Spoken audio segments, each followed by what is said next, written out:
If you want to become an audio engineer, you're going to have to start low on the totem pole and then make sure you don't break any of these unspoken rules if you want to move up. Okay, the first two rules are for anyone who is an assistant or an intern. Rule number one, your job description is to be invisible yet instantly available. So blend into the background, don't get in anyone's way. People should forget that you're even there. And yet, as soon as the artist or producer or head engineer needs something, you're immediately there and available. Rule number two, don't ever share your opinion unless you've been asked.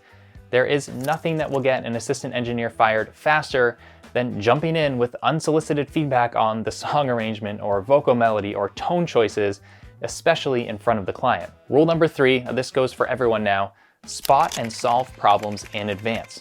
A quick story, a few months ago, I was in the studio recording drums to a tape machine. And this is new for me, it's unfamiliar, and there was a lot going on. We were filming, I had to record on Pro Tools and tape machine at the same time, so I had to remember to hit record on both. And on one of the takes, I hit record in Pro Tools and forgot to hit record on the tape machine. I didn't even realize that mistake until after the take was done and I turned around and then it hit me. But the engineer there, he was like, "Don't worry, man, I got you."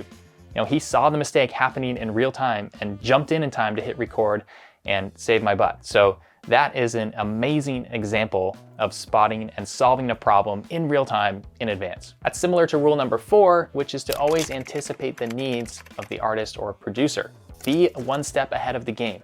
So is the coffee about to run out? Are we almost out of water bottles? Did you overhear the producer in the morning say that they probably wanted to set up to record guitars later on? Do whatever you can to get a jump on it and have a head start. And when you do all of this amazing work behind the scenes, don't forget rule number five, which is never expect any praise. You know that engineer who saved me during that tape session? He never said a word about the mistake or the fact that he covered it until I acknowledged it. So just face it, if you're choosing to be an audio engineer, you are choosing not to be the guy in the spotlight. So put your ego away permanently. Rule number six, you should know this already, but never ever update your software before a project.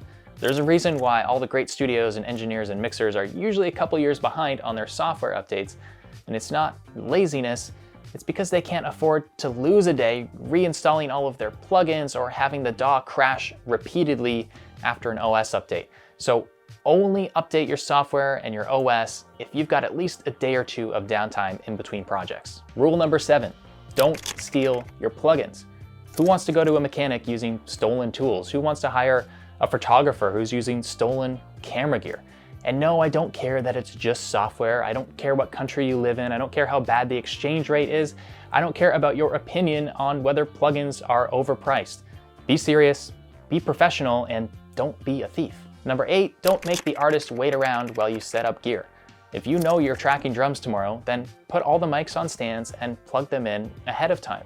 Or if you're working with a producer, ask them what signal chains they want and have it all ready to go. That leads me to rule number nine, don't waste the artist's time on gear shootouts.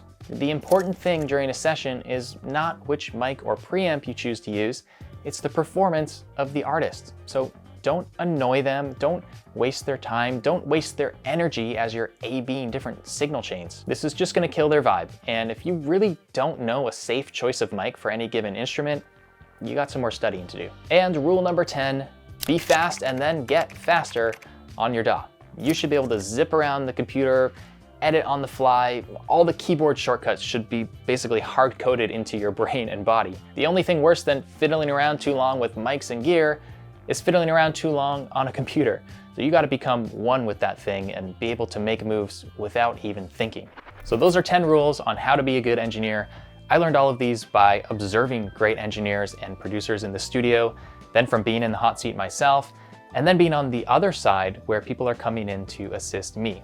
But there are some things that I wish I knew when I started making records on my own. So check out this video next to find out.